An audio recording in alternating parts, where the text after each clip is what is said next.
slapende skoonheid. Eendag, lank gelede, in 'n baie ver land, was daar 'n koning en 'n koningin wat 'n groot fees gehou het om die geboorte van hulle baba dogtertjie Aurora te vier. Die koning van een van hul buurlande en sy seun Philip is ook gaste by die fees. Die twee konings besluit dat Philip en Aurora op haar 16de verjaarsdag sal trou. Die prinsessie se 3 goeie veetantes, Flora, Fauna en Lente, is ook daar. Elkeen het vir haar 'n spesiale geskenkie saamgebring. Eers swaai Flora haar towerstaf oor die baba se wiegie en sê, "Ek skenk jou die gawe van skoonheid." En daarna swaai Fauna haar towerstaf en sê, "Ek skenk jou die gawe van sang." Toe fladder Lente oor die wiegie. Sy lig haar towerstaf en skielik is daar 'n donderslag. Phinia, die bose vee, storm in. Sy is woedend, omdat sy nie na die feesvieringe genooi is nie. Sy streel haar troetelkraai en gluur na die baba. "Ek het ook vir jou geskenk," sis sy. "Voor die son sak op jou 16de verjaarsdag, sal jy jou vinger op 'n spinwiel prik en sterf." Phinia gooi haar kop agteroor en kikkel boos. Toe verdwyn sy in 'n wolk van persrook. Lente kug sag. "Ek moet nog my geskenk vir die prinses gee," sê sy aan die ontstelde koning en koningin.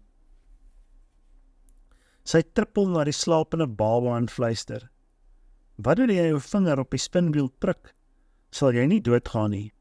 Jy sal in 'n towerslaap verval, en jy sal eers wakker word, wanneer jou ware liefde jou soen en die towerspreuk verbreek." Die koning is steeds bekommerd oor sy dogter se veiligheid en beveel dat al die spinwiele in die koninkryk verbrand moet word. Toe stem hy en die koningin in tot die res van die goeie vee se plan om Aurora tot met haar 16de verjaardag te beskerm. Fauna, Flora en Lente verander die prinses se naam na Doringrosie. Hulle neem haar saam na 'n huisie in die woud. Daar gekom, pak hulle towerstaffies weg en vermom hulle as boervroue, sodat Phinia hulle nie sal kan herken nie. Met verloop van jare het Phinia aangehou soek na die prinses, maar sy kon haar nêrens opspoor nie. Toe dit amper die prinses se 16de verjaardag is, stuur sy haar getroue troetelkraai om haar te probeer vind. Dit was Phinia se laaste kans. Toe breek die oggend van Doringrosie se verjaarsdag aan. Die 3 veetantes stuur haar om te gaan bessies pluk, sodat hulle vir haar 'n verjaardagverrassing gereed kan kry. Nadat sy die bessies gepluk het, gaan sit Doringrosie in 'n oopte in die bos. Sy sing van verlief raak op 'n aantreklike prins. Haar vriende, die diere en die voëls, vind 'n hoed en 'n paar stewels en trek aan soos 'n kammerprins. Doringrosie speel saam en hulle dans en sing heerlik. Die klere behoort aan prins Philip, wat saam met sy perd in die woud rus na 'n lang tog. Philip is betower deur die pragtige stem wat deur die bosse aangesweef kom en besluit om na die sangeres te soek. Toe Doringrosie en die aantreklike vreemdeling mekaar ontmoet, raak hulle dadelik verlief. Hulle was seker dat hulle al tevore ontmoet het, een keer in 'n droom. Toe Doringrosie huis toe moet gaan, spreek hulle af om daardie aand by die huisie in die woud te ontmoet. Intussen is die 3 veetantes in 'n penarie. Fauna het 'n verjaardagkoek gebak, maar die deeg was te loperig en die koek wil nie regop staan nie. Flora en Lente het vir Doringrosie 'n spesiale rok gemaak, maar die rok het 'n baie snaakse vorm. Dit gaan nie werk nie, sê Lente. Ons het towerstaffies nodig om hierdie probleem op te los. Ek gaan hulle gou haal. Maar voordat hulle dit kon waag om die towerstaffies te gebruik, stop hulle eers al die gaatjies in die huisie se mure toe. Geen towerstof mag uit hierdie huis ontsnap nie, want dan sal Finia uitvind waar hulle is. Ongelukkig vergeet hulle skoon van die skoorsteen. Dit was so lekker om weer te kan toer. Flora swaai haar towerstaf in 'n pragtige pink rok verskyn. Lente swaai haar towerstaf in die rok se kleur verander na blou. Flora verander dit toe weer na pink. En terwyl dit gebeur, waai daar towerstof by die skoorsteen uit. Finia se kraai was daar naby op soek na die prinses. Hy sien die towerstof trek en besluit om ondersoek te gaan instel. Toe Doringrosie by die huis kom, is al die geskenke gereed. Sy bedank haar tantes vir die pragtige rok en die heerlike koek. Dis die gelukkigste dag van my lewe, sê sy. Sy vertel hulle van die aantreklike vreemdeling wat sy in die woud ontmoet het, en dat sy hom daardie aand weer gaan sien. Dis tyd om Doringrosie die waarheid te vertel, sê Fauna. Op die dak by die skoorsteen glimlag Fiena se kraai. Doringrosie verneem by die tantes dat sy 'n prinses is en dat sy binnekort met prins Philip moet trou. Vandag moet jy na die paleis terugkeer en jou nuwe lewe begin, sê Flora. Doringrosie is baie hartseer. Sy wil nie met die prins trou nie, want sy is verlief op 'n vreemdeling wat sy in die woud ontmoet het. Die kraai het nou genoeg gehoor. Hy vlieg na sy meesteres toe om te gaan vertel dat hy prinses Aurora gevind het. Toe dit donker word, neem die tantes vir Doringrosie deur die woud na die paleis. Hulle weet glad nie dat Fiena reeds daar wag nie en hulle voorlê.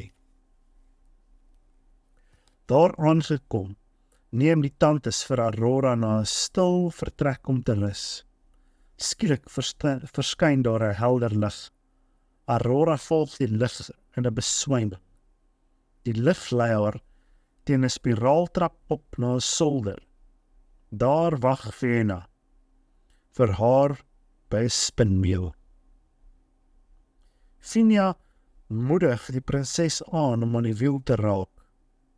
Aurora steek haar hand uit en toe prik sy haar vinger en val op die vloer neer. Toe die veetantes vir Aurora op die vloer by die spinwiel aantref, spreek hulle dadelik 'n slaapspreuk oor die hele kasteel uit. Gelukkig het hulle uitgevind dat prins Philip die vreemdeling is op wie die Doringrosie verlief geraak het. Net hy sou haar kan wakker maak met 'n soen. Terwyl almal slaap, maak die tantes 'n plan. Hulle sou na hulle huisie teruggaan, vir Philip gaan haal en na die paleis bring. Maar hulle is te laat. Fiena en haar soldate het die prins in die boshuisie vasgekeer en hou hom gevange. Fiena neem hom na haar kasteel en smyt hom in 'n diep kerker. Sy maak hom aan die muur vas met swaar kettinge en los hom daar om te sterf. Toe die veetantes sien Philip is nie by die huisie nie, vermoed hulle dadelik dat Fiena hom gevang het en hulle haas hulle na haar kasteel. Hulle wag tot dit veilig is en toe toer die tantes hulle in die kerker in en bevry die prins. Hulle swaai hulle towerstaffies en bewapen hom met 'n skild van deug en 'n swaard van waarheid. Toe gaan loop die prins op sy perd na die paleis om die prinses te gaan red. Fiena brul van woede toe sy uit van die prins het ontsnap. Sy spreek dadelik 'n towerspreek uit wat haar paleis met 'n doringbos toegroei. Philip slaag daarin om 'n pad deur die dorings te kap met sy towerswaard. Skielik verskyn daar 'n boosaardige swart draak bokant hom wat boos lag. Dis Fiena. Philip hou sy towerskild voor hom, wat al die skroeiende vlamme by die draak spoeg, wegkeer. Die geveg het begin. Die draak vlieg deur die lug en duik op Philip af. Die prins werp sy swaard met al sy mag in die draak. Die draak val op die grond neer. Fenia is dood. Prins Philip jaag na Aurora se paleis toe en vind die kamertjie waar die slapende skoonheid lê. Toe hy haar versigtig soen, maak sy haar oë oop.